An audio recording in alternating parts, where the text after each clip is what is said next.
A very good morning, my dear leaders. It's been a pleasure once again to meet you all in this Industrial Empowerment Innovity session, Saturday session. This is the 32nd week we have been presenting this webinar, Saturday's webinar. We INVT have been founded by alumnus of RLI, IIT and College of Engineering, Indy, with a vision to empower the society. We have been having a 3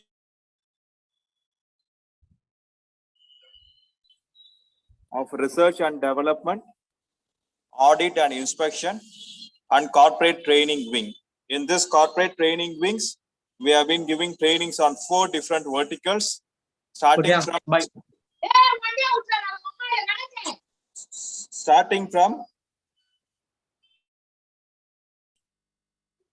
from audit and inspection, disruptive technologies.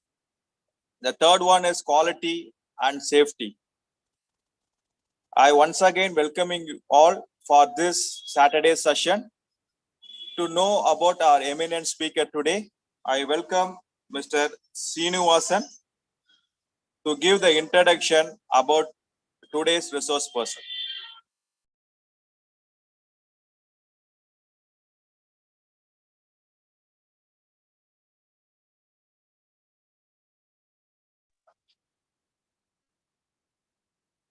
Good morning to all. Yes, Srinivasan sir, you are audible. Yes, sir. Good morning. Good morning, sir. Yeah, good morning. Good morning. Yes, sir. So once again, good morning to all. This is Srinivasan R. First of all, I would like to thank INVT team members to given this opportunity for me to intro our guest lecture intro session. So past 32 weeks, our INVT team members has delivered various type of webinar session. So today is one of the predominant as well as the vibrant session.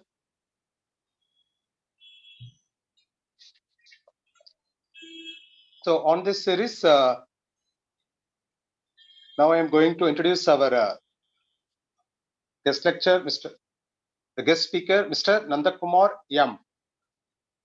So he's having 35 plus years of experience in industrial energy sector.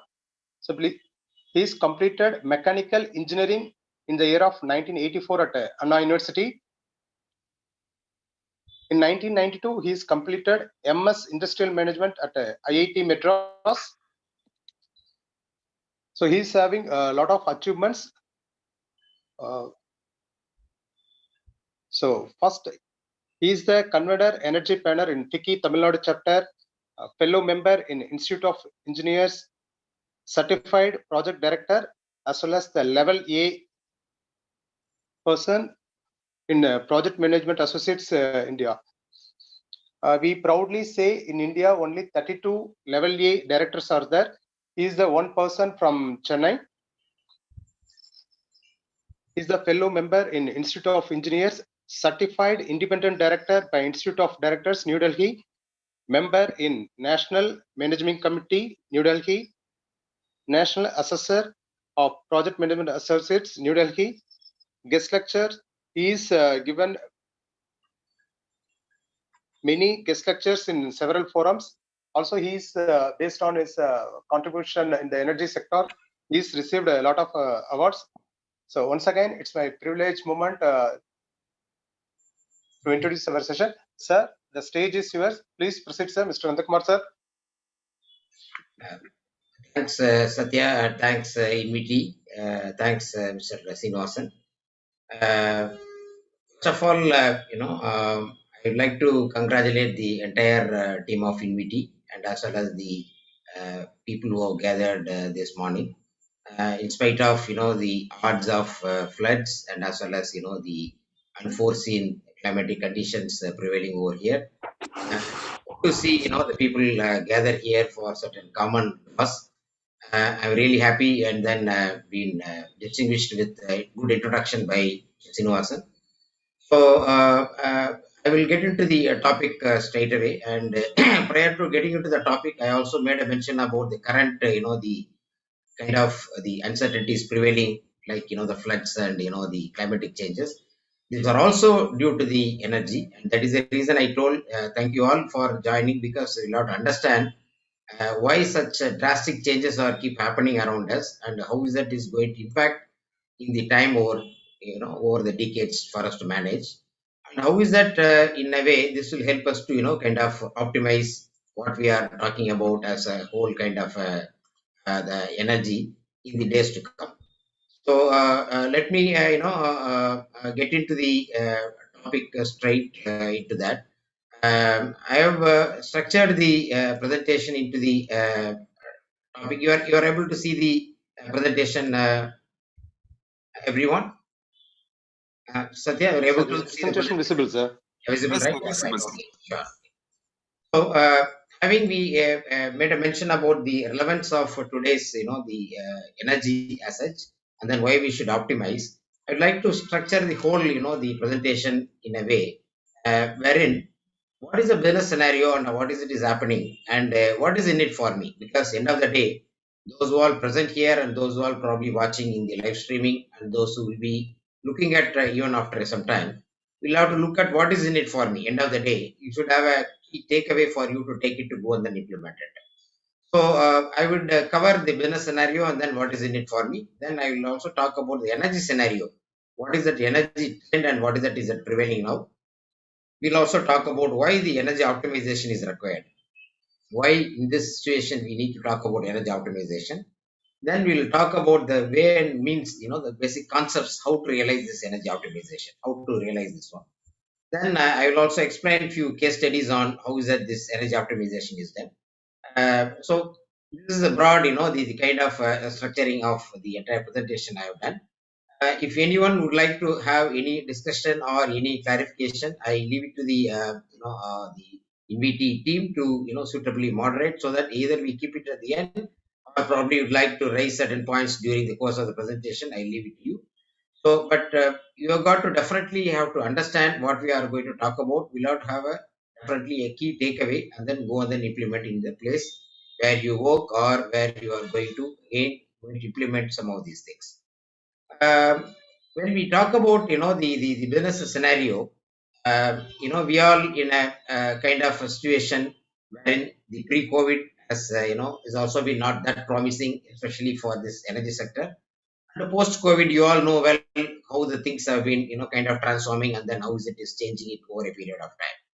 So the business we need to understand first, then it makes sense, a lot of sense for us to go about whether we optimize or we certain times we don't even do anything and then we keep quiet. So rather than even sometime optimizing, we can even just keep without doing also certain times. So we need to understand the business. Before getting into that, I would probably will tell about few key terminologies we'll be talking very frequently during the course of the presentation, which is a GDP, gross domestic product, DCF, gross capital formation, RPO, renewable purchase obligations, BESS, battery energy storage systems, HDI, human development index, climate control, then GEF is a global environment facility, then FGD, flue gas desulfurization. These are all few terminologies which we'll be talking during the course of the presentation. Okay. So having we made a mention about the business makes sense, and that's why it brought us together, and then we'll have to live with it. We all know the GDP, the country's growth is determined, on a broader terms. We need to understand in terms of the GDP. The GDP of the country, which constitutes sectors like agriculture, the core, the industrial manufacturing activities, and the services activities. These three activities constitute the entire GDP of the country, which is close to about, something like $1.7 trillion is our economic size. This economy, is keep growing, and which comprises, as I told, agriculture, the core manufacturing, the services sector. This three constitutes the GDP as a kind of the major contributor in our country. So if you take the growth of the GDP over the period of years, we have seen the GDP growth sometimes touching close to 10%. The growth across all the sectors on average touching even close to 10% during the year, like something like 2.9%. While we are talking about in the world scenario, we were talking about 8% in 2015-16, around that time. And sometime we were even close to achieving kind of a 10%. and that is all got moderated now. Now we are looking at a growth wherein we are in a negative growth in the past 2 years due to the pandemic times. We are looking at a growth sometime, close to about 8% during the year 2022. Whereas the world growth, if you see, it was all in the range of around 2 to 3% over a period of years. And it is also expected that the growth would probably go around 5.6% due to the accumulated some of the, the recoveries which is to happen over a period of time. It is expected that it would achieve around 5.6% during 21, and 22 will also be on a similar level.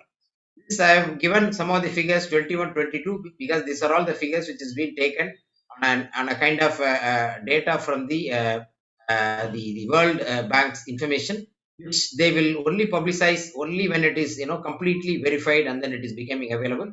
That is the reason 22 I put it expected, and even the 21 which is there is also a more accurate figure for us to talk it about.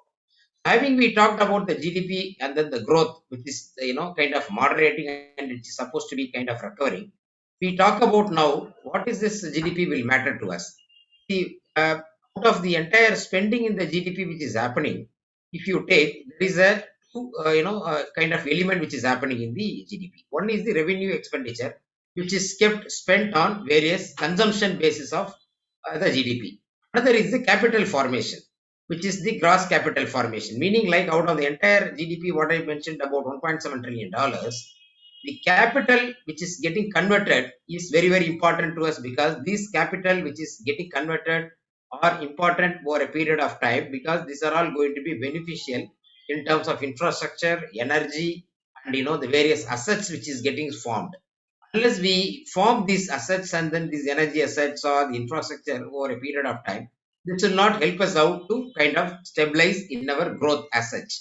And especially for the energy professionals like us, unless these assets, especially the energy assets, are built over a period of time, we will be otherwise be left with whatever the assets built in the earlier years, and then we will be only doing legacy jobs. We need to be keep building, and then we need to be keep investing on the various assets in the days to come. On an average, if you take, we were having close to around something like about 38% of out of our entire GDP, the capital formation, the assets being formed during the year 2012, which has got kept moderating, and then we are having a figure which is something close to about 26-27% in India. And this again is also a source of information from the World Bank, so which is a verified source. That is why the data is available 2020. 21, 22 will also be kind of hovering around 25-26% of level. If you take the world data, it is around 25-24. There are certain fractions that yes. Nandakumar, sorry sir, sorry to interrupt. Actually, please change the PPT into presentation mode, sir. Is it not visible now? Visible, sir, but the participant there, the PPT need to be visible into presentation mode, sir. Okay, just a second. I will just probably a second. Yes, sir. Yeah. Thank you, sir. And now it is visible. Now it is clear.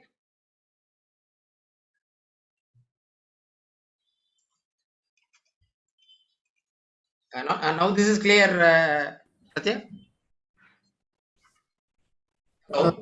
Sorry, sir, but the slides are not changing.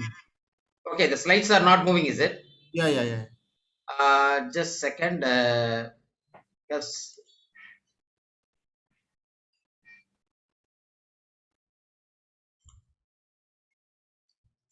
Now it is moving.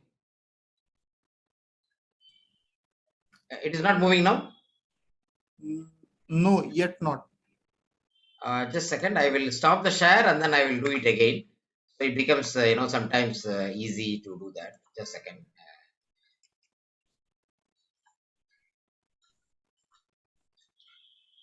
I just am opening the file again so that it becomes easy.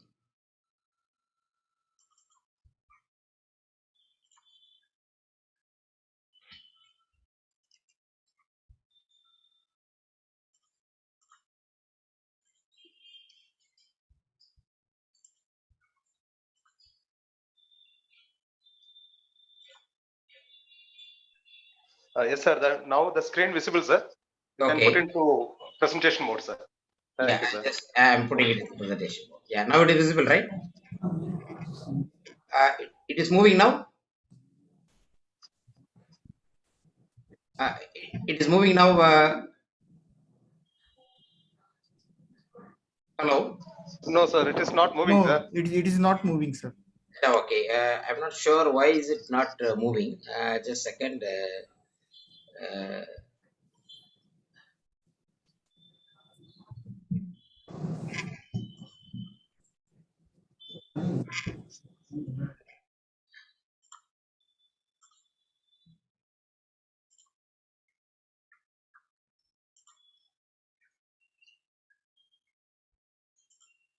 just a second. I just try again.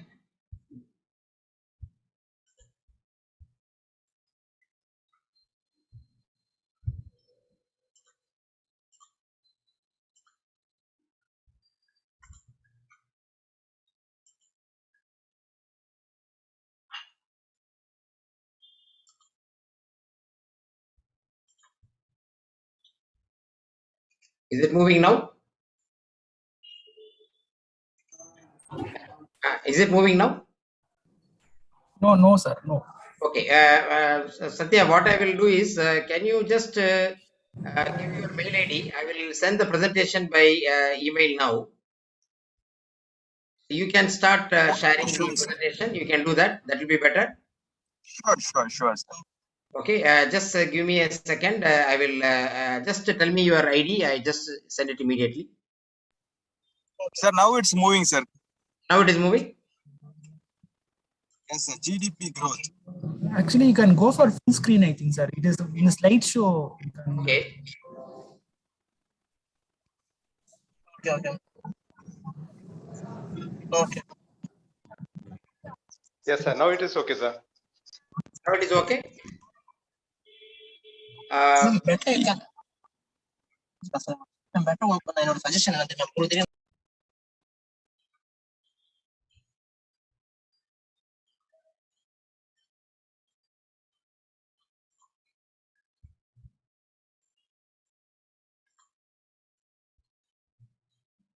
now is it moving now?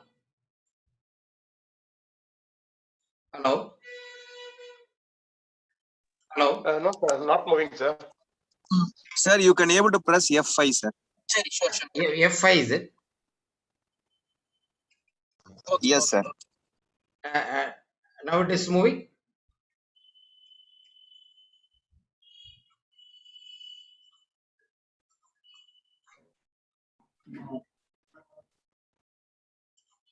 Now it is seen. No, sir, it's not moving. I have been sent my mail ID, sir. You can able to send the presentation. Yeah, I will just send it across now immediately. You will get it in few seconds. Or I will, okay, you send the, you just tell me the email ID. I just attach the file and send it immediately. I'm attaching the file now. Sir, SATHYA. Just a second, Satya.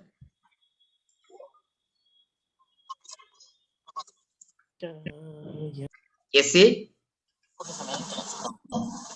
THYA. THYA. Yeah, Satyanaran Champion, right? 899. Gmail.com. Okay. Yes, sir. Okay, I'm just sending the file now. You will get it in few seconds now.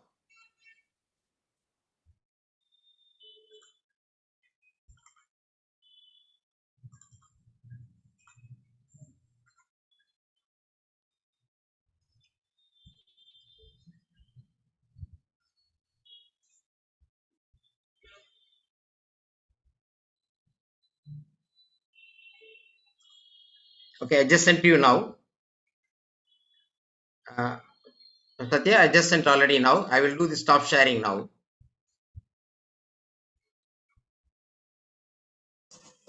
Okay, sir. Yeah, you can possibly,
Sir, it will be shared shortly, sir. I will received it. It will be Okay. shared, sir. Okay, no problem. Okay, fine. I will probably be continuing to briefly talk about whatever the points we are talking about. So having we made a mention about the gross capital formation, which I just was mentioning.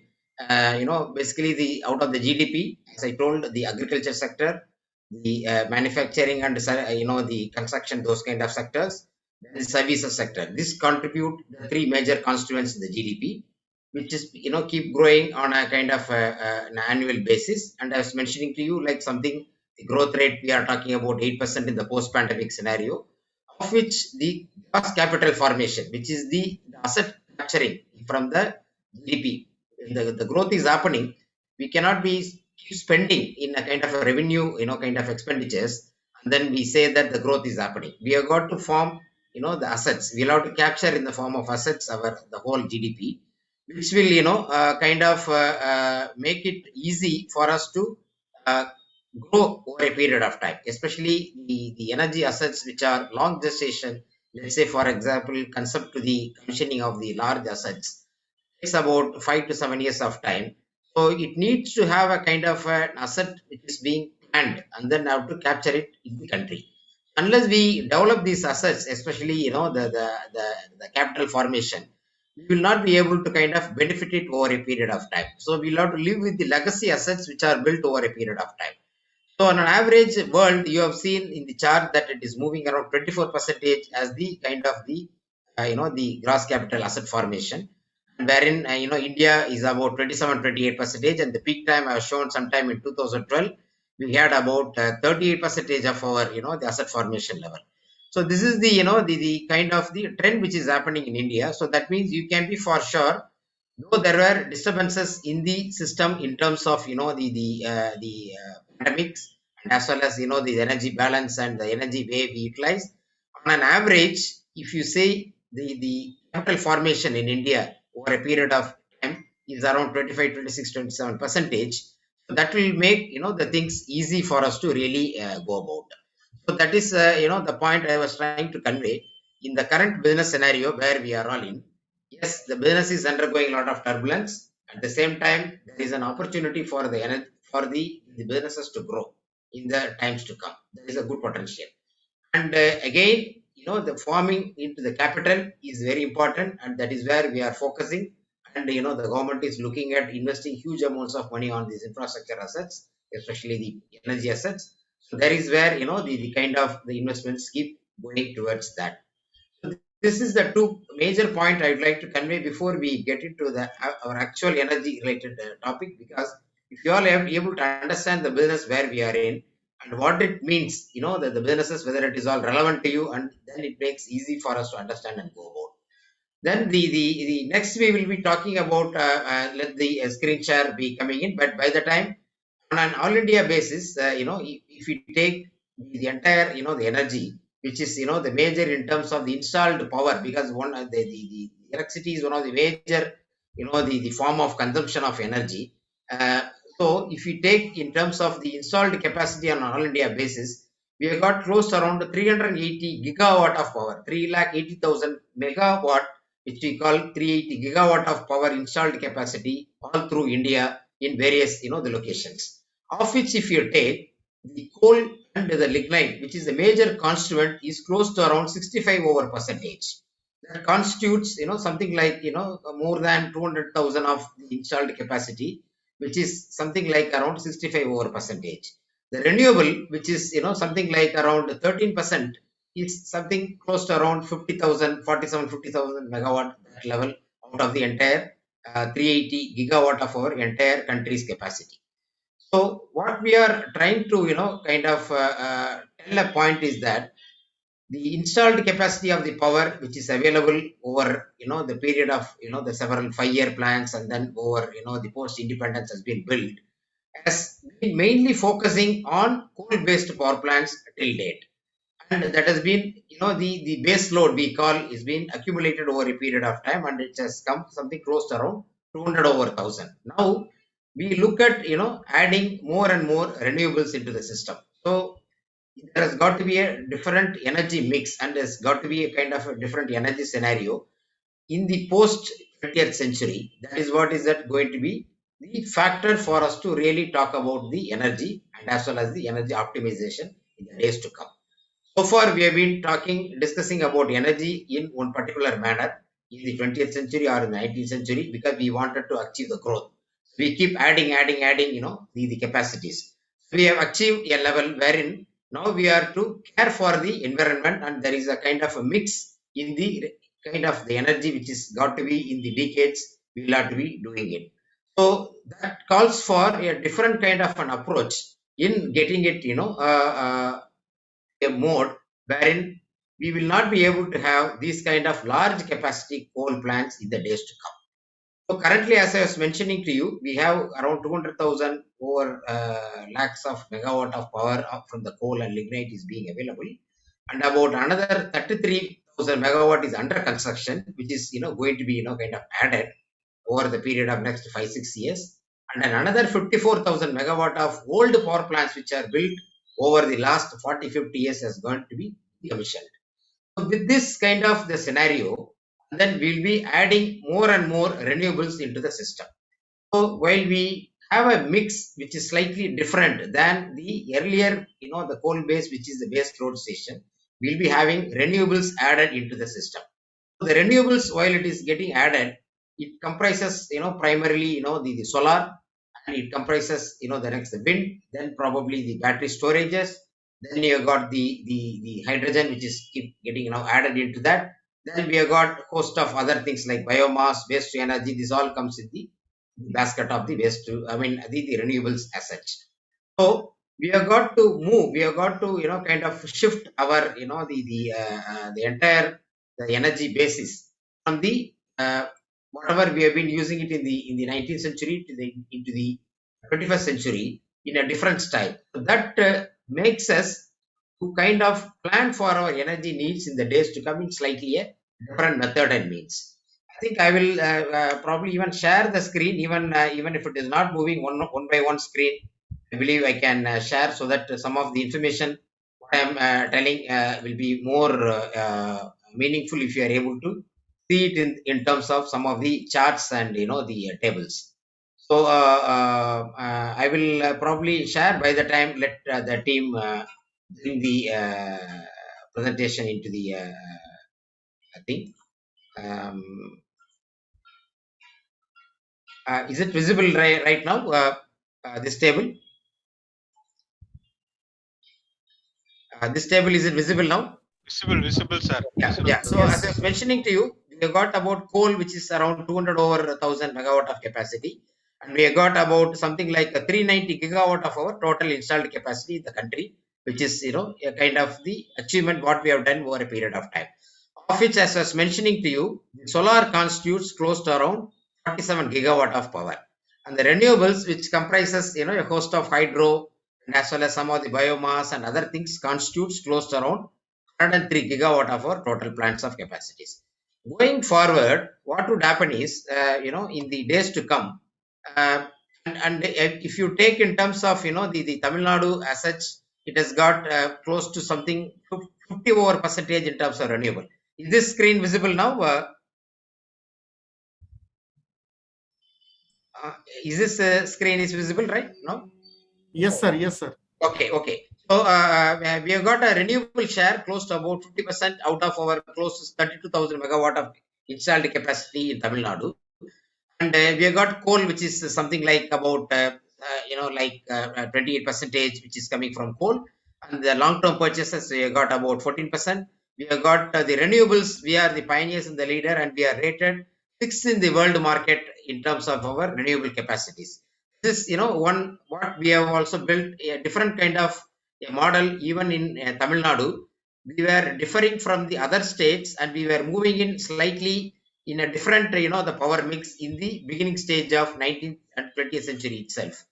So that makes us easy, and if you are to look at, as I was mentioning to you, I will talk little specific now about Tamil Nadu than the whole all India basis and even probably on the global basis.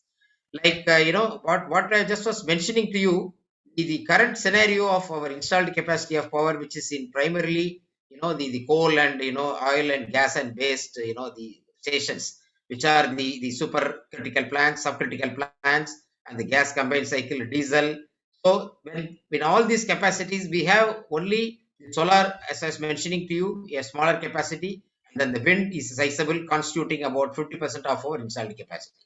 But in the days to come, we will be having a kind of a mix of energy, wherein we will have something like, we will add the battery energy storage systems in a moderate way, which is in the top, and we'll be keep adding solar in a very significant way.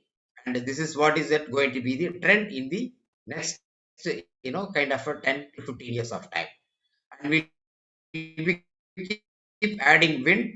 So the wind also, will see the onshore wind we have exhausted. Now we'll be looking at offshore wind. There is going to be an offshore wind close to about 1 gigawatt is planned in Gulf of Mannar. Already the government has announced, and government is looking at adding about 20,000 megawatt of power plant over a period of next 5 years. And those capacities will be primarily in the solar, wind, and as well as few coal-based stations will also be added to that. We'll be adding few more, the kind of the battery storage is also over a period of time.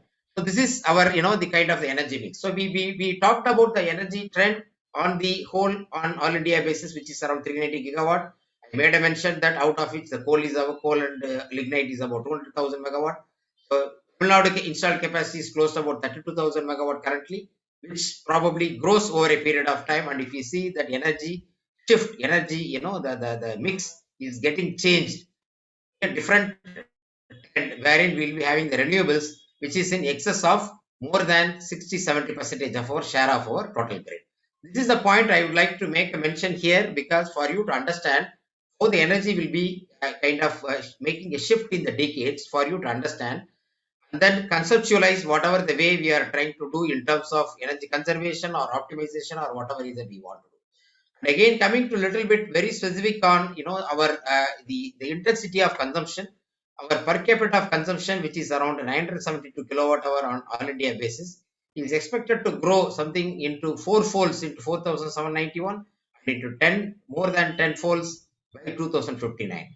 And if you take our human development index, which is, a combination of the life expectancy, education, income level, and, our intensity of consumption, it is going to grow over a period of time.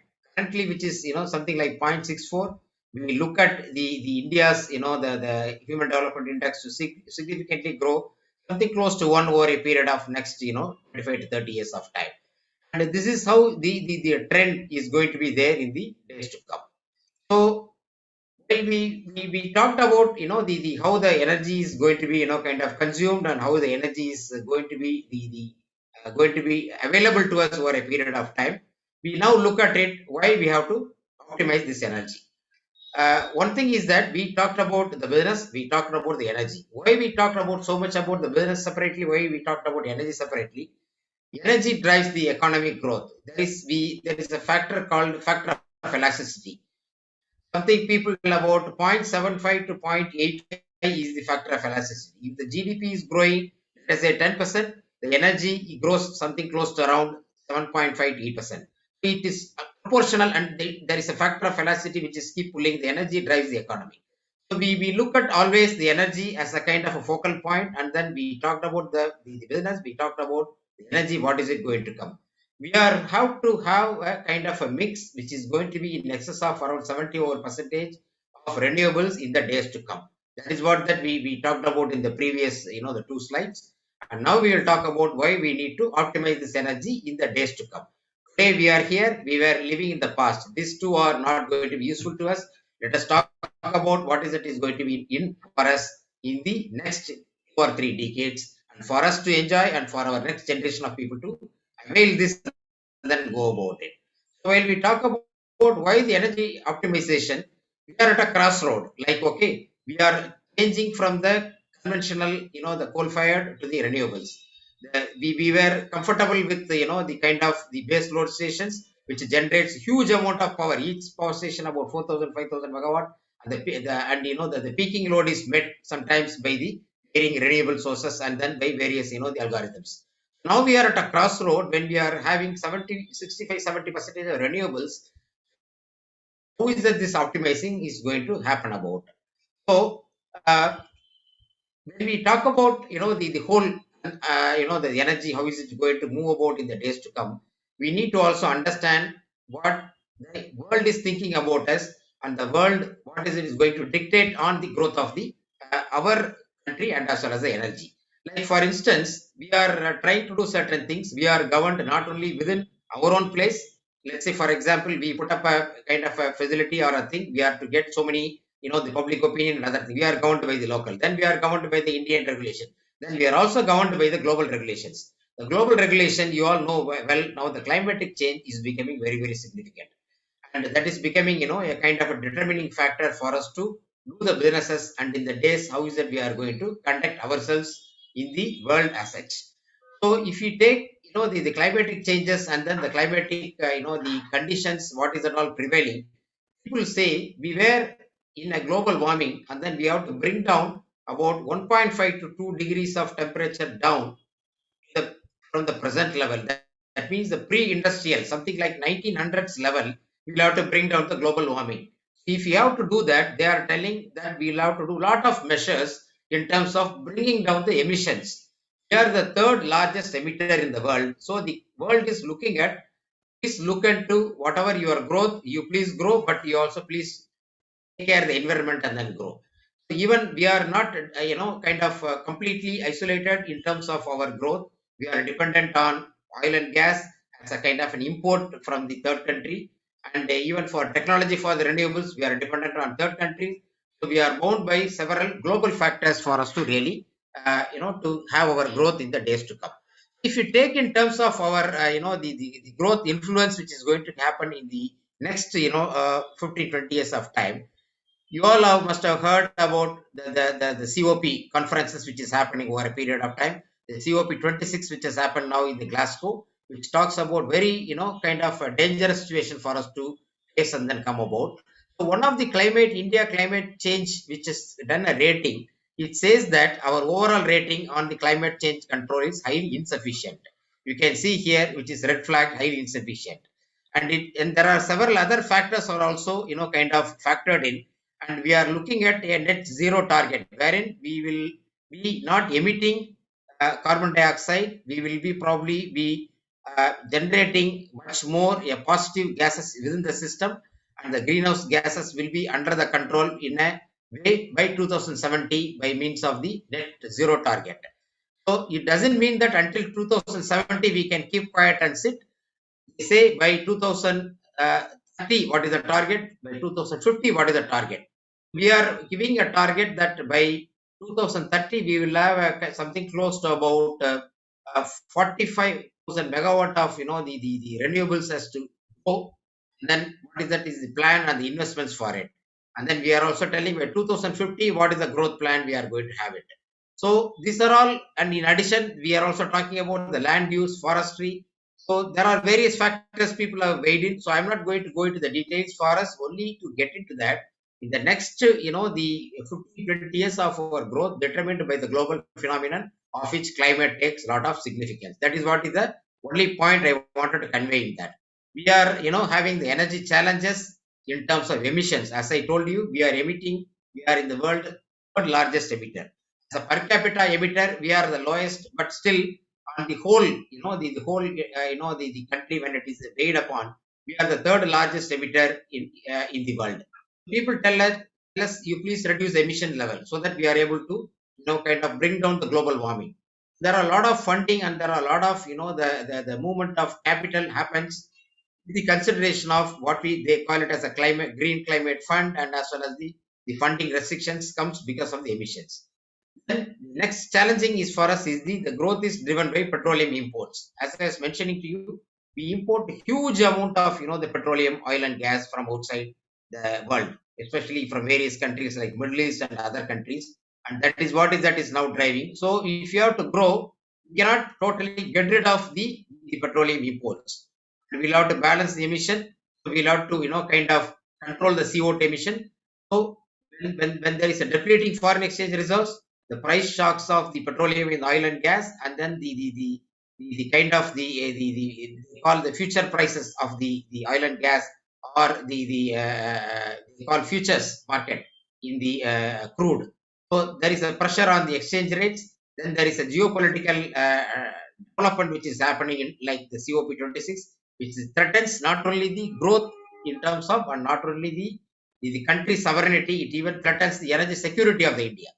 So this is where we are in, and we have to, when we are trying to plan about our optimization, we will have to take it into these factors and then have to look for the days to look about.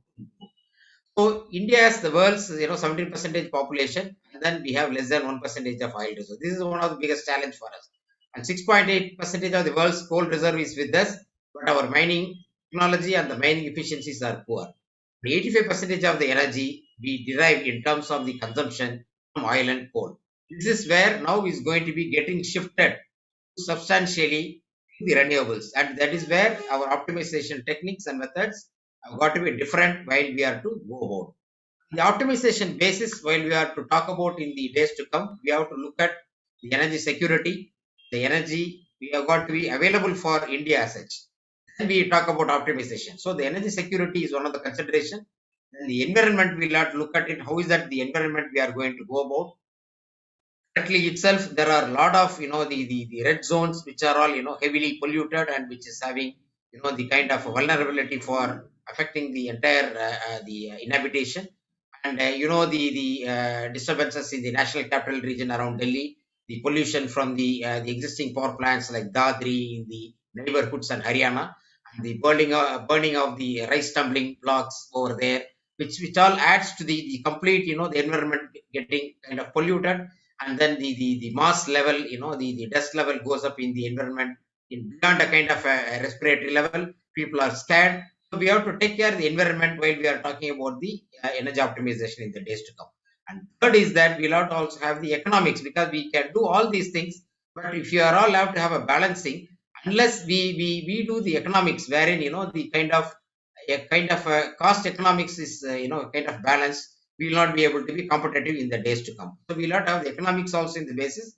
So the energy optimization will revolve around making sure the energy is available to us, the environmental consideration, and the bottom line of the cost effectiveness. So a long-term energy optimization is required for us, which is not dependent on the coal and oil and gas and petroleum.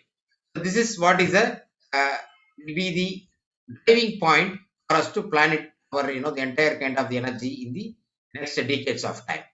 So what are all the energy sources available in India? Let's now talk about, having we talked about the business, we talked about the energy on the whole, and then how is it the energy shift is going to be in the days to come. What is it available with us? How is it we are going to manage it? We have huge amount of nuclear sources. We have got about 850,000 tons of thorium reserves, and then around 300,000 tons of the thorium reserves are extractable, and it is something like 800,000 million ton oil equivalent of primary energy is available. That is the 1,200 years of our consumption, which is based on 2014 level, is available to us assured from the nuclear sources within our own country itself. But the nuclear has got its own the plus and minuses, and how to kind of plan it out. You all know that the nuclear plants has got its own life cycle, the installation period about 7 to 10 years of time, its own the safety measures. So though it's one of the renewable source, but still nuclear has got its own the consideration. Government is planning a lot of investments, and the think tank process are all going on nuclear. But coming to the renewables, which is available with us, the potential is something like 1095 gigawatt of power. So 1095 gigawatt of the renewable potential is available in India for us to tap it and then use it with us. We have close to around 320 sunny days available for us to do that. Assuming an average power load factor of 20%, we have got 165 million ton oil equivalent of the kind of energy available from the renewable source alone, which is the whole our basket of our energy. We can live with it in renewables if you are able to properly plan it. So that is the one blessing for us. Only thing is, we'll have to look at how we are going to kind of have a mix. See, so far as I was mentioning to you, we have had our base load stations of generating huge amounts of base load power plants, wherein the renewables will be highly fluctuating. The wind is windy. Wind is windy meaning like seasonal. and the sun is shining in the day and in the dark, the night time it is not available. We'll have to have a different technology for storing it, whether it is available, it's a big question mark. How is it going to have a mix of the current around 12-13% of renewable, a level of 35-40% in our grid? So we will be looking at opportunities like the peak load stations or the peak hour stations, which will come very quickly. There is a kind of a disturbance in the whole, the kind of a thing. So in that, even the gas-based power plants are all even getting grouped and renewable. Currently, we talk about the natural renewable sources as a renewable, which is the wind, solar, and as well as the biomass. If we take the whole world's energy, the sun will be able to provide whatever world's energy, 2,850 times sunlight is able to provide. And our world's whole energy, 3 times our hydropower capacities are able to provide. The wind is able to provide world's 200 times energy. Geothermal is able to provide 5-fold of our world's total energy consumption. Bioenergy is able to produce about 20 folds of our energy, total world's energy. So we got the whole, the basket of renewables. Only thing is, how is it we are going to tap, and then these are all the resources available, and how is it we are going to go about in the days. As I was mentioning to you, the primary energy, which is, going to be in the days to come, something, the primary energy from the renewables. The energy carrier, as I was mentioning to you, in terms of the consumption pattern will be electricity. Then we'll be talking about in terms of the hydrogen will be another area which is getting widely getting researched and then being getting developed is hydrogen. Then we have got the battery storages, because when we are talking about renewables, especially from the solar, we have got to have the battery energy storage capacity to be developed. So the energy carrier will be in the form of electricity, hydrogen, and battery storage in the days to come. The consumption will be like, the industries again will be the consumer, transport, buildings and others will all be, the consumers, continue to be the consumers, and the consuming patterns will be in the form of a kind of a localized consumption, will be not a widely distributed consumption. It will be a local consumption. Like for example, you generate the solar at your place, you will be able to consume it. Reduce the transmission and distribution losses. And the transport vehicle will probably carry a set of renewable source by itself, and that itself will be kind of generating and then be consuming it. So the transmission distribution loss is minimized. So the energy consumption point itself will have a kind of a different, the point of consumption concept which is coming in. So the shift will be in the primary energy, the energy carrier, and the way we consume the energy. So there is another, the environmental consideration point of view. If you take, the whole world, there are 100 companies responsible for the entire global, the emissions. What is it happening? I told we are the third largest emitter. Our coal India, which is producing the huge amounts of coal for our 200,000 megawatt of coal-based plant, is 7th in the list in the global. It says that is polluting globally the highest, then kind of damaging the environment. So the UN Paris Agreement, which was signed in 2015, looks at bringing down the global warming to a level of 1.52 degrees temperature down. Says that we'll have to slowly reduce the consumption of this coal. And that is where we are having a challenge in terms of the industry for it to catch up with the growth, and as well as for us to put additional energy plans, and as well as to optimize our energy, whatever we are going to have. So this is what is going to be the trend in the days to come. And if you take Tamil Nadu, we have got a plan of adding up around 9 gigawatt of power by 2030 as part of the solar energy mission. And the government is looking at, aggressively pushing that. And we are also Tamil Nadu as a net zero emitter by 2070, in sync with our global target of, our Indian target of 2070. And the energy which is managed under the energy policy, we have got solar energy policy, and we have got a battery energy storage policy in Tamil Nadu, and we have got our regulatory acts. All of them are all coming under the TNSA PCC, which is the Climate Control Act. We have got also Marrakesh partnership, which promotes the relationship between the various governments, various regions, and various, the stakeholders to come together and then, kind of develop this over a period of time. And then they are facilitating we grow along with the environment, and then we kind of be able to catch up with our growth and our whatever the paths in the days by taking care of the environment in a proper way. So while we plan out our optimization, we will have to take this into consideration. We will not be having the base load stations which are giving us kind of power from the coal based stations like it was happening in 20th century or even a few years ago. It will be from the renewables in the days to come. How is that we are going to plan it out? Is the one is just going to be a real challenge for us to do it in the days to come. And again, the energy efficiency, use the low carbon and then the greenhouse gas emissions. And if you take, we were thinking, the power industries or the cement industries will be the major, the energy polluting. It is not. Even the secondary industries, like for example, the fashion industry. One of the UN reports says that the fashion industry is a huge polluting industry in terms of the energy. I mean, in terms of the emitting, in terms of the emissions. They are telling them to go for a lot of compliances, and then they are telling that you got to reduce your emissions so that you become meeting out your target over a period of time. There are the many forums which talks about this energy kind of a mix is going to happen with these climatic considerations. The airlines talks about the telecom when they talk about the 5G network while they are trying to develop. They are telling the 5G network will be energy efficient. It will be consuming lesser energy per per user compared to the other S12, 2G, 3G technologies. And the various the airlines while they are talking about the energy shift and energy mix, they are also talking about using some of the climatic control based their targets for them to move about. Every industry vertical will have their own consideration in terms of meeting their the climatic control and in terms of their energy mix in the days to come. So for us to go about into the core optimization, we have to understand that so far what we have been kind of consuming the energy is not going to be the pattern. Production pattern changes, or the transmitting of energy by way of the networks and things changes. The consumption point, the concept changes. We have got to optimize the energy based on this in the days to come.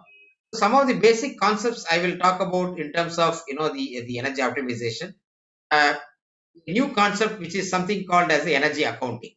If we were looking at the energy optimization in terms of energy conservation, we do something like we change very simple change all the bulbs into LED and go and then do certain changes in the pulley blocks, changes in some of the conditions of working. These are all fundamentals, and then we have been doing it in ages together. New concept which is called the energy accounting, which is similar to the financial accounting. At the end of the day, what you are trying to consume, which is a kind of a theoretical target for you to consume, just add on certain practical consideration. This is your target energy consumption. What is that you have actually consumed? This both should balance. Something like a debit credit. What you spend, what you get credit. What the money which is coming in, only we are able to spend. So what the energy we are able to produce, we are able to consume. So this kind of an energy accounting concept is slowly catching up, and it is becoming very widely prevalent and is being used. So we will talk about this energy optimization using this the energy accounting, of which there are 7 elements which are going into this, and there are each of the verticals, each of the industry, each and every nature of the business will be able to map with the 7 the points, and then be able to make use of their energy accounting. The point number 1 in the energy accounting, the whole concept is that we have to capture and attribute the energy consumption and its financial implication.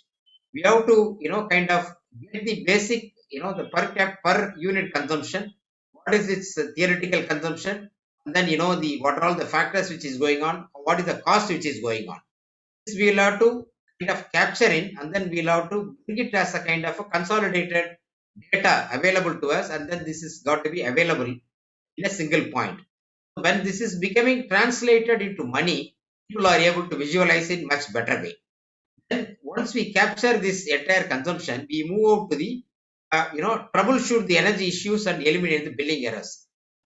Troubleshooting the energy issues are the one that typical is the, like for example, eliminating certain highly energy consuming equipment if it is possible, or kind of moderating it by changing certain components.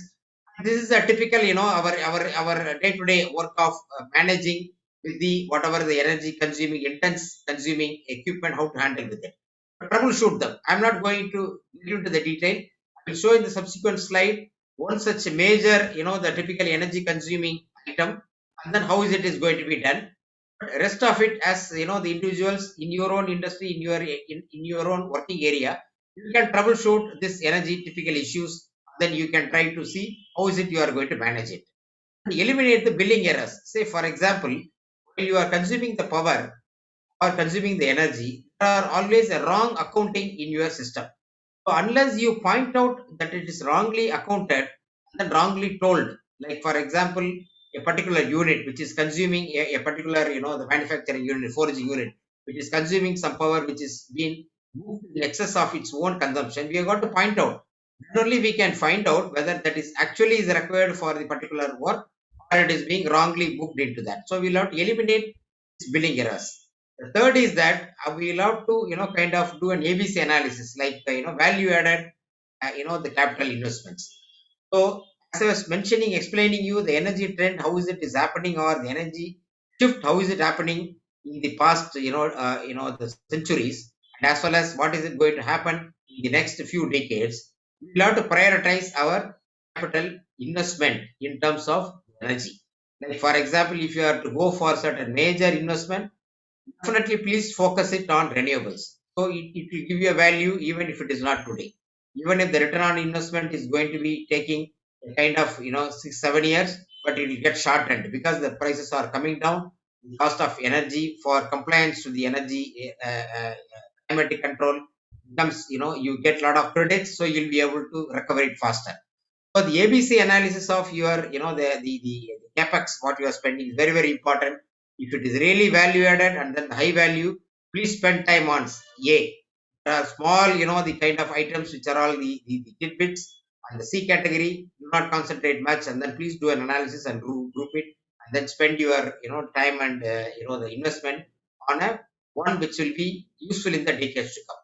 Evaluate the energy program and then its outcome and then disseminate to the people. Once you, kind of implement some of these things, find out how much is that is, you are able to save the cost, and then, are you able to make it,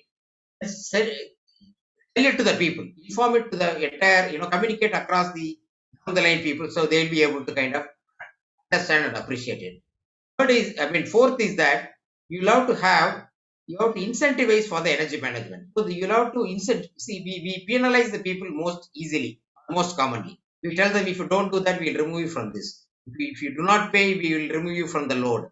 These are all, the kind of being a negative, kind of an approach. Why don't we incentivize for the people who are positive energy, in managing it? If you are able to have a better energy management, you incentivize them. Even a particular division, you can incentivize them. That's one way of capturing it. And budget more precisely and benchmark with certain data more closely, so that you are able to kind of monitor it efficiently.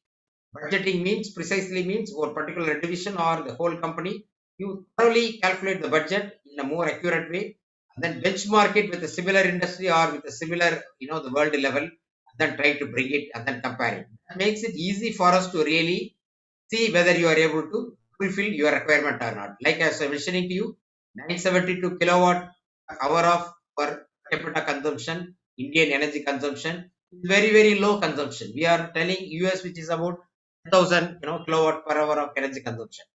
That means for us to the economy has to grow. Unless we spend the energy, we can't grow. So that means unless we budget it properly, we cannot also grow. And similarly, unless we budget it properly, we cannot also find out whether there is a slippage or whether there is a leakage in the usage of the energy. And then we will have to benchmark it, like as I was mentioning to you, with certain international norms. Then you'll have to look at it whether it is becoming meaningful for us to control it. The final seventh point is that the energy prices are negotiable in the market. I'm not sure how many of you are aware now. The energy can be consumed, can be purchased from the private producers. Private producers, and even out of the energy mix, I told you the country has got close to around 390 gigawatt of power, close to around 35-40% of the power is being produced by the private producers. So that means you can consume the power. The government has now privatized the generation of power, the transmission is slowly getting privatized. The distribution of power is also going to be slowly privatized. But currently, the power which is being generated is available to you in a private market, so you can negotiate the price. It will also be a time wherein you will be able to have a day consuming rate, night consuming rate you'll be having. So you will be having a choice to use your washing machines in the night and save the power in the daytime. You'll be able to use your machines, some of the machines, if it is at a very low power, kind of a cost and highly energy consuming in the night time, operate in the night, and then be able to, make it. So you'll be able to negotiate the energy prices in the days to come. So the energy accounting concept talks about all these 7 parameters, and each of you vertical is focusing, and then you try to implement it in your area. That will give you an optimized, the energy, what is it you are going to use it in the next 4 or 5 years of time using this information. So that you focus it, review it with your team, then have it as a kind of an investment to do it. And whether that investment is going to be, kind of giving a return or giving a return in terms of certain credits for you to get it in terms of, the climatic controls. These are all a balanced decisions. I will probably explain in 1 or 2 case studies in the next few slides. And as I was mentioning to you, this troubleshooting the energy issue, and as well as the kind of the capital investments in terms of things. I will take 2 case studies and then we will briefly explain to you. One case study I will focus it on our typical, the compressed air. I am not going to go into the details of the whole gamut of the energy conservation techniques and methods. It's been researched and then it has been widely found that the compressed air contributes a major kind of a energy damager in the the whole the system in the industries.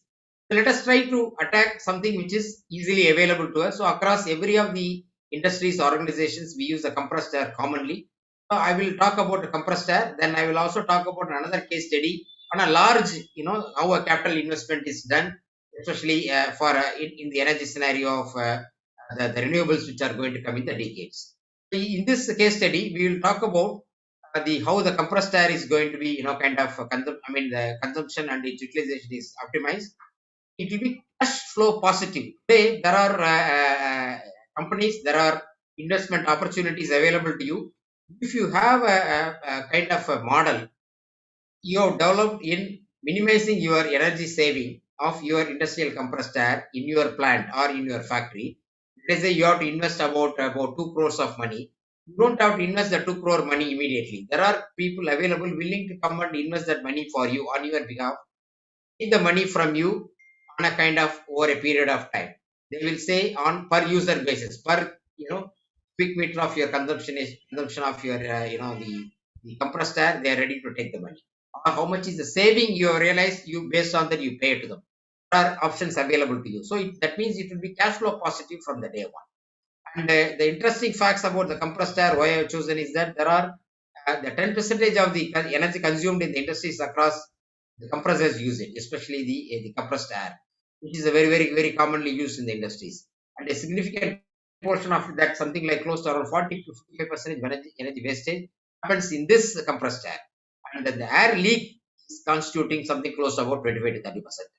So the methods of our own, the compressed air compressor selection, the compressed air insulation in terms of even its piping and its in terms of distribution, there are not much keenly caring, and we lose the energy to the extent of something like 40 to 50% simply by not properly managing this compressed air. And if you take half of all the compressed air is lost, literally 50% is lost. If you take on the whole world, is also a similar benchmarking. The production is only 50%, leakage is 25 to 30%. Artificial demand, we have, okay, let us add some cushion in our system is 10 to 15%. Inappropriate usage is 5 to 10%. So we effectively use only 50% of that in the whole, our process. So there are even standards of 50,001 is bringing out, very specifically how the, we have to monitor, how we are to address the energy efficiency, and then how we will have to be, kind of position ourselves in the market. In the era of where digital transformation is happening, So I was mentioning to you, we were thinking even that digital technologies like the 5G technology, we talk about the energy per unit consumption is far lower than the other generation technologies. And we talk about, the Internet of Things and the modern technologies like AI, machine learning. These are all changing the industry, and then when we are all to move, so these are all able to, kind of bring us a shift in our energy optimization methods, and then bring it about, especially even in the compressed air, the optimization. This all will be easily be able to be mapped and then be used for us to take advantage of that. And the CO2 footprint will be sizably reduced by doing the industrial compressed air saving. 30% of the compressed air wastages, when they are all properly addressed, we will have much efficient. And the less than 10% is the normal norms which is available in a benchmark industry. And even though I was mentioning about it's a cash flow positive, the return on investment on a retrofitted, the compressed air system is less than 1 year. The ROI is less than 1 year. This is one area for us to optimize and then to go about. I will give an example of one of the proven, data from a company called NSIS, which is an European company. It says that a leakage in terms of 0.8 mm, and it gives a leakage of 20,390 cubic meter per year. And if you are able to save on a very global level, it says 250 euro we save. And if you have a hole which is about 6.3 mm, 1.4 million cubic meter, that means 14.13 cubic meter per year of the compressed air we waste, and then we waste around 17,000 euro. So this is a simple the kind of illustrative for us to understand percentage of our what we produce, we just simply waste in our industrial setups. And optimizing this will straight away will give you a saving, and it will be a cash positive. Return on investment will be in a year of time. So I only just recall several years back, I was working in a big power projects in Uttar Pradesh, wherein a Japanese was the the people, Toshiba was the equipment supplier, and then they were installing the compressed air system. I mean the whole power plant. It is a 2 into 500 megawatt power plant in UP, place called Anpara, wherein I worked for about 4 years. So one fine morning, the general manager, who is the Japanese, he came and told, "Did you see the compressed air building? Compressed air building?" He said there are several leakages when the system is commissioned. When the system is commissioned, there are leakages across the entire the system, the wholly. You have to wholly shut that plant, and then you was telling about the method for us even to adopt in the installation time. You have to use see people generally use certain methods of welding. And like for example, shielded metal arc welding, SMAW is typically called. Whereas if you go for a tungsten inert gas welding, your fusion between the pipes become efficient. So the chances of leakage, the chances of the deficiency in the joint is very, very limited. So we typically use the galvanized iron piping in our compressed air systems, wherein it is all done with the SMAW welding. Whereas people in the root, they do not do the TIG welding. This causes a significant kind of leakages, which he told. He took me to the plant and then showed this is the poor installation which is carried out. We are wasting the kind of time. Which I was mentioning to you about 20-25 years back. He has shown to me in a plant while I was working in. Today, even now, we are talking about there is a potential in saving. That means the world itself is still adopting a similar one. We in India, we in Tamil Nadu, we in Chennai, we are in no way different. But only thing is, let us take a call today that we will go about and try to do this so that we will be able to save this energy and then optimize this energy over a period of time. I will talk about another optimizing method of how we are to choose a capital investment for a project when there is a big energy need in your particular plant, or you combine a group of your factories together and then go for a plant wherein how you are going to optimize your energy requirement. I will give you a typical example of a plant wherein the petrochemical plants were there, of which it has got a very big, a kind of a water body which is available. And then their energy consumption, how is it is going to be happening, and how is that they are planning for the days to come, how much is the money they are going to be saving. I will just show it in the coming slides. So there are 3 companies which is producing, the host of petrochemicals, all in one particular close proximity. And as I told you, you don't have to be looking at only you are the only small industry how to do. You combine the similar industries and then you come together, you are able to be able to make your energy requirement consolidated. You plan for your, the energy optimized energy consumption over a period of time by having a proper mix and proper, kind of agreements among you people. I have taken 3 such large companies which are, in the neighborhoods. Their consumption is in terms of, kilowatt hour is that in million units is 115 million unit and 60 million and 60 million, three, the three entities, 3 companies. Their RPO requirement, renewable purchase obligation. Well, the solar policy of the government of Tamil Nadu says that we will have to have about the renewable purchase obligations met out from the renewables, this much percentage over a period of time. So as per that, this company has got a RPO obligation, something close to around 12 to 14 percentage of RPO obligation be met out from this, 115, 16 million units they have to meet out. Okay. If you don't meet out, you'll have to buy this kind of renewable power from the market and use it. If you do not do that, they will be penalizing you over a period of time. That is the basis. Out of the RPO, the maximum solar it can go from the 16 million is about 5.75 they can go. So the solar capacity to meet the entire RPO of the 16 is about 9 megawatt of, the power is required. And if you take about totally 9 plus 5, 14 plus 5, 19 megawatt is that being contemplated, meet out this entire renewable purchase obligation, something close to about 33 million units of kilowatt hour of power in a year is the obligation for these 3 companies when they combine together. They got about 75 million unit their own captive generation through, the plants and the DG plants and things like that. They got 75 plants. This is the one scenario. What is that being done is that for them to meet out this RPO obligation, they can buy the renewable energy certificate in the market and then they can meet out, or they can buy the power from the renewable companies and then they can manage it. But only thing is what has happened is these are all you are depending on a third person. Why don't you have your own source to meet out this requirement for the next, say, about 25 years? So the company has got a very big, large reservoir of around 65 acres spread out reservoir for their own storage capacity of water.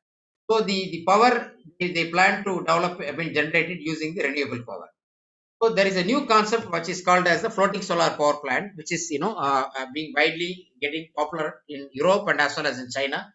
China in single location there is a plant of 250 megawatt capacity, which I had the opportunity to visit during 2019. It's in a province called Huinan, single location just near a mine. It has got about 250 megawatt of floating solar power plant. It will be floating on the water. It can be on the reservoir, it can be on a dam, and it can be on a kind of a river. It can be in your own reservoir within the plant or factory. If water level goes up, it will go up. Water level goes down, it will come down, and then it will settle down. So the mooring and then anchoring will be done in the sideways. And this is going to be a floating solar is going to be a next generation of the solar plants for us to make use of it. So this floating solar, this company was planning to go about it. And this floating solar, I will quickly tell what are all the components. There is a floater, there are floaters, different types, main floats and the supporting floats. And then there are various components which are used in connecting these floats and make it as something like a floating body. Over and above these panels will be installed. I will not be getting into the details because we are talking about the optimization today. So when it is all assembled, this will be pushed into the reservoir like this, and then it will be floating within the system. Okay. So this is how this is going to be done, and this is also being now executed in India and in Tamil Nadu itself. In large capacities, it is being done now. And that DC cabling arrangements will be through these kind of floaters arranged. Then it will be going in a very safe way across the entire plant. And the land which is available for the solar plant, which per megawatt requires about 4 to 5 acres, will be saved because the water body is available, so we can very well make use of that. The operation loss from the the storage is getting minimized, and the quality of water which is stored is not getting deteriorated, and the panel efficiencies which is producing is about 10 to 11% is enhanced. The solar panel efficiency is enhanced when we use this water as a kind of a cooling just below the solar panels, because the solar panels are basically engineered in the Europe for a kind of an ambient temperature of around 20-25 degrees, where in India you got to have a kind of a here, if you take here, the water will be flowing here in between. So that will give a cooling effect to this. The water which is flowing here will be giving a cooling effect over here. So the solar panels are basically engineered in Europe and the other Western countries for an ambient temperature of 20-25 degrees, where in India we have an ambient 40, 45, 48, 50 degrees. So the efficiency of the panels are very poor. That is why the plant load factors are around 14, 15, 16% in solar. Whereas this is, the cooling which is below the solar panels will enhance the generation capacity by about 11%. This is a proven data even in Europe, especially in UK, which is done, which says that around 11% we are able to save using this water cooled solar floating based PV plants. By installing it on the existing reservoirs, the wheeling charges are also saved because it can be consumed within the plant itself. We create a green environment, and of course it is useful for the future generation of next 20 to 30 years. So the cost of this is as per the Central Electricity Regulatory Commission Authority is about 5 crore per megawatt, and of course this is for a quicker idea I have shown that. And the cost is again the panels, the supporting structures, then the inverter and evacuation, then the pre-operative expenses. These are all the various breakups for that. So as I was mentioning to you that the company's RPO obligation is 32.8 million, and the estimated AC output from this solar plant is about 20 megawatt, which will give about 120,000 kilowatt hour per day, about 40 million units it will give per annum. So they have got an obligation of 32.8 million only, whereas this plant of 20 megawatt will give them 40 million units of renewable power at a cost of 4.25. And the evaporation cost, which is minimized because the water is used in the plant, in these 3 plants, so that when it is saved is giving a saving about 1.1 crore. So as I was mentioning to you, you have to meet out this RPO obligation, whereas the power available from the outside market, including the electricity board supplied, is around 4.95 to 5.5 per kilowatt hour. And then the utility power, which is you consume it from private utilities, 7 to 8 rupees per kilowatt hour. In this scenario, what is that being a comparison? It shows the TNEV supplies it at 6.9 per kilowatt hour. The wind power we get it from a third party. As I told you, private power is 4.96. The wind power to the thermal, the thermal coal-based plants to the private sources 5.45. It's a broad indication, and this of course varies. This is the current trend of the pricing level.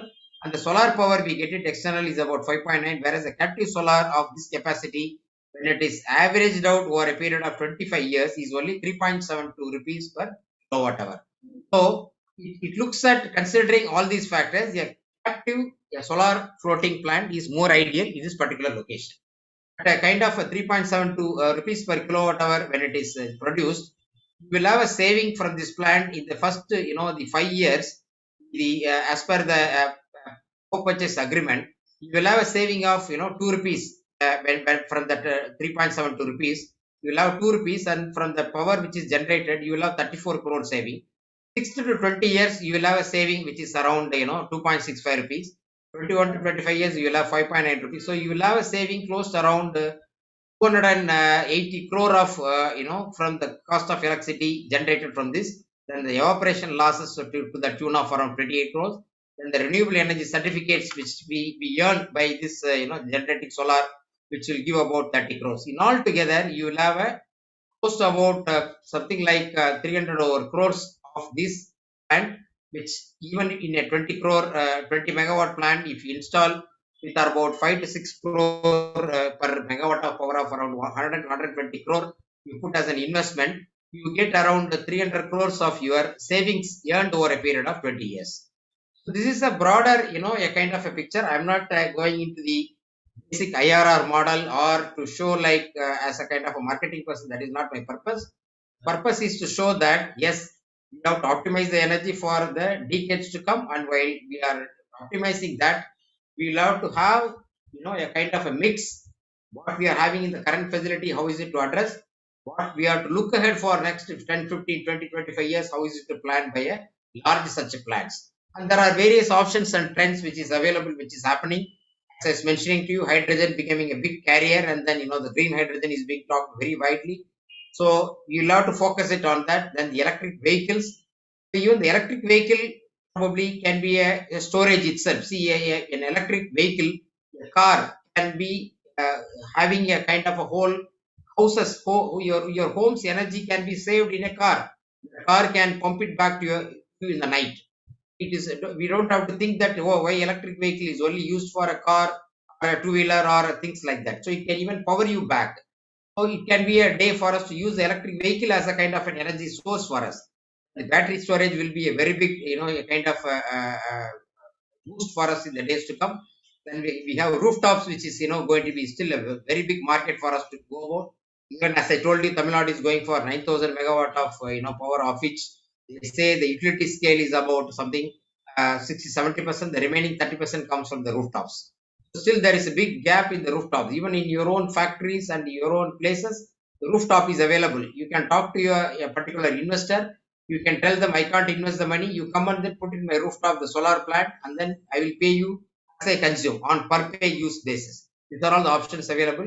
You have got a hybrid wherein you have got a solar wind farm, and then you can have something like a solar is placed close to that, and then you'll have a hybrid of energy generated in that.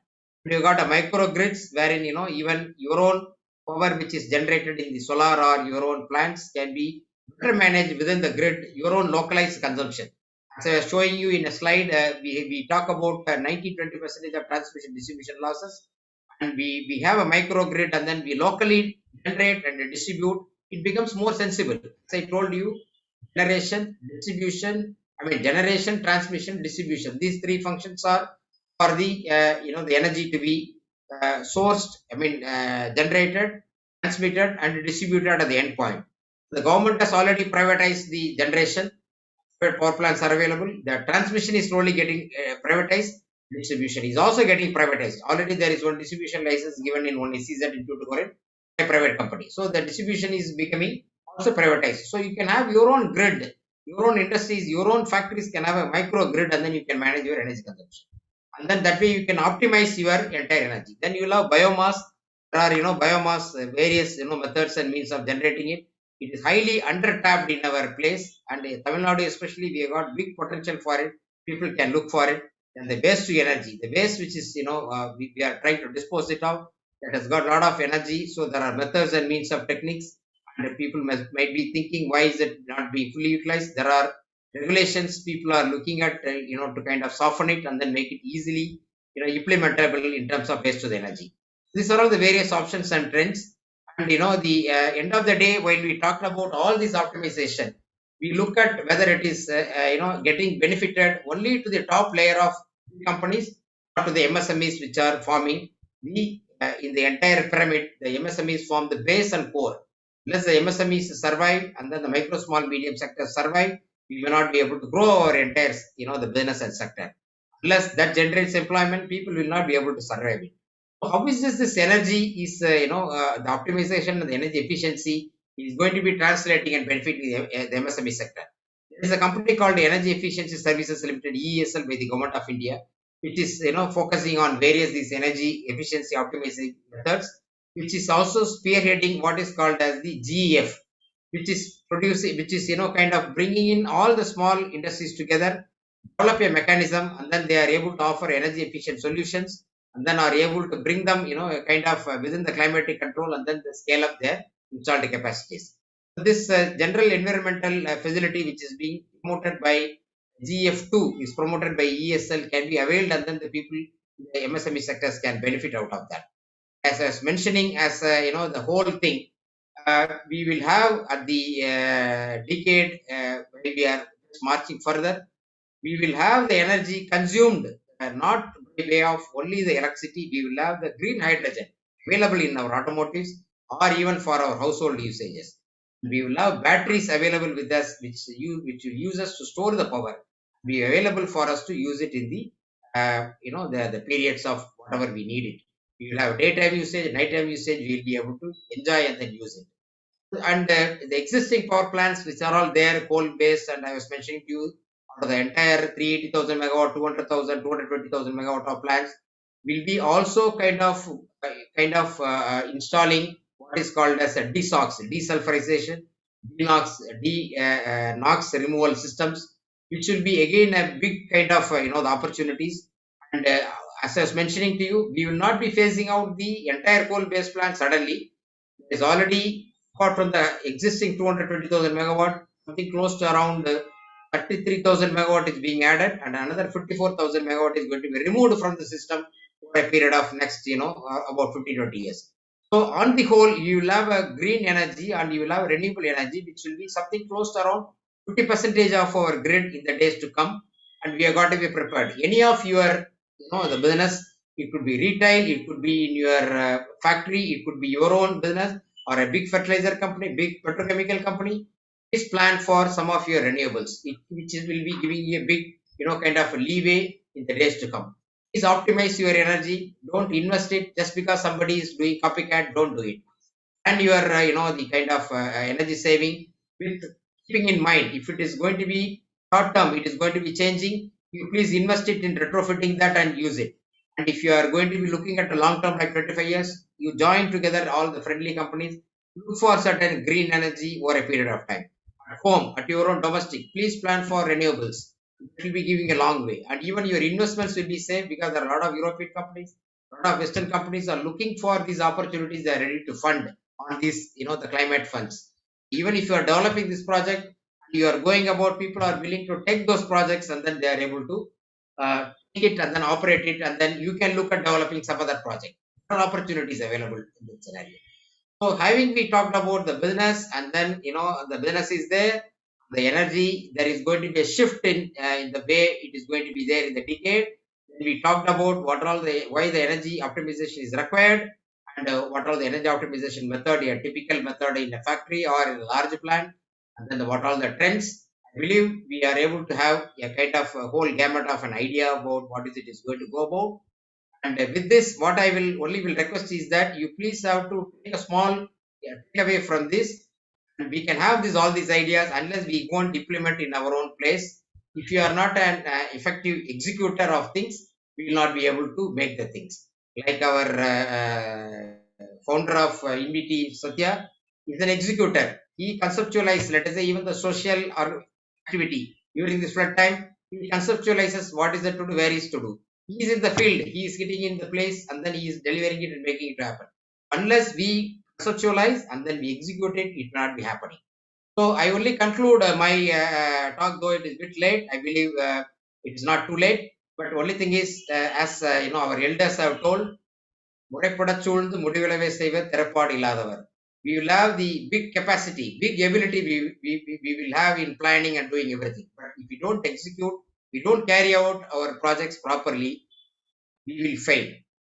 That's what is that our Tirukural has been even about 5,000 years written by our Tiruvallur has been told. So we will have to be a people not only in the planning, we will have to be thorough in our execution, and then we have got to be a person thoroughly executing the concept what we are, even if it is a smaller thing, to take it and go about that.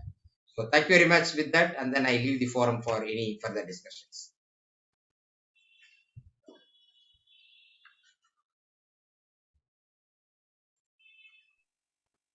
Sir, anybody have questions can ask. Satya, I will stop sharing, and then any discussion points. Yes, Nanduma, sir. I just want to ask participants, if there any question, you can unmute the mic and you can ask.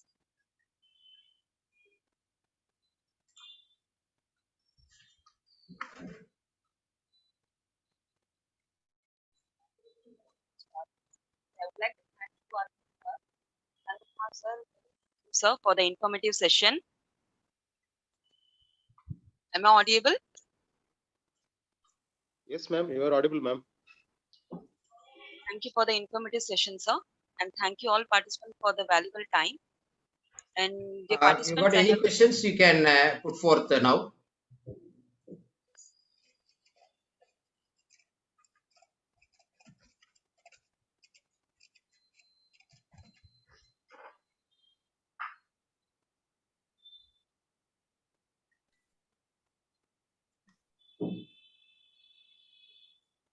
so now I have shared the link, feedback link in the chat box.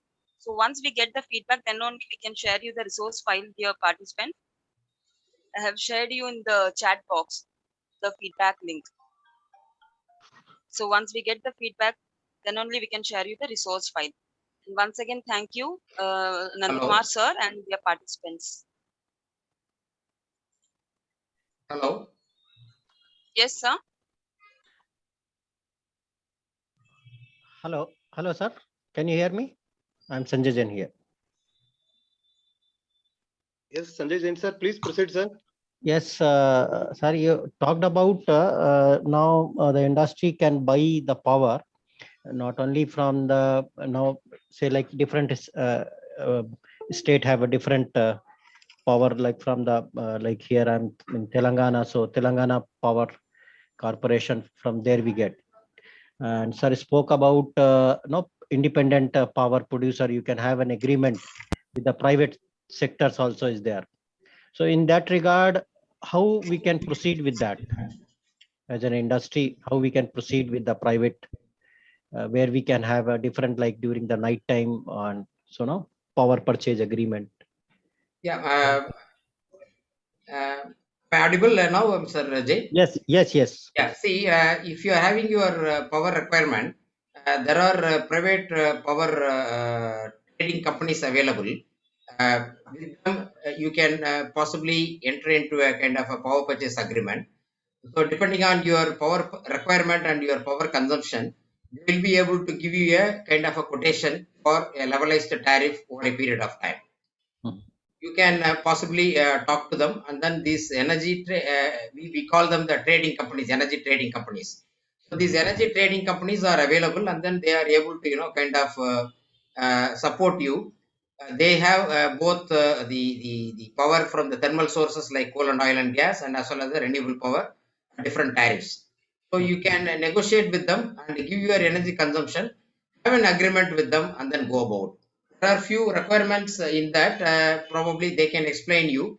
You got to be a captive consumer to them, so you should hold 26% of your kind of whatever you are going to consume as a kind of a capital in that company. They will explain you all those things, and then it is a very simple procedure now. If your power requirement is you are able to ascertain, and you are able to kind of plan it out for next 1 year, you can talk to these energy trading companies. They will be able to get the power at a very competitive rate and assure it to be given to you. Yeah, sir. Are there any companies like in Telangana, in Hyderabad, such companies or trading companies? Yeah, available. Even there are companies in Tamil Nadu. I can introduce them. If Okay. you can leave out your mail ID, or if you can just message Yes. me, I will give my mail ID to you Right, in my sir. chat box. If you Yes. can just put it in, I will introduce you to those companies. They will be able to support and provide that. Okay. Okay. Right, sir. Thank you. Yeah, thank you. Thank you, Mr. Jain.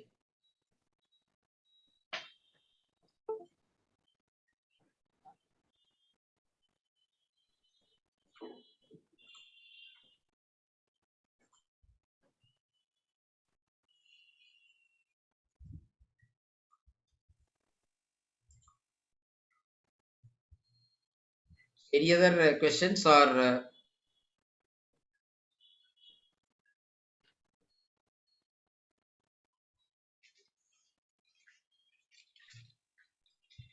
Dear Any other participants, you have questions, sir?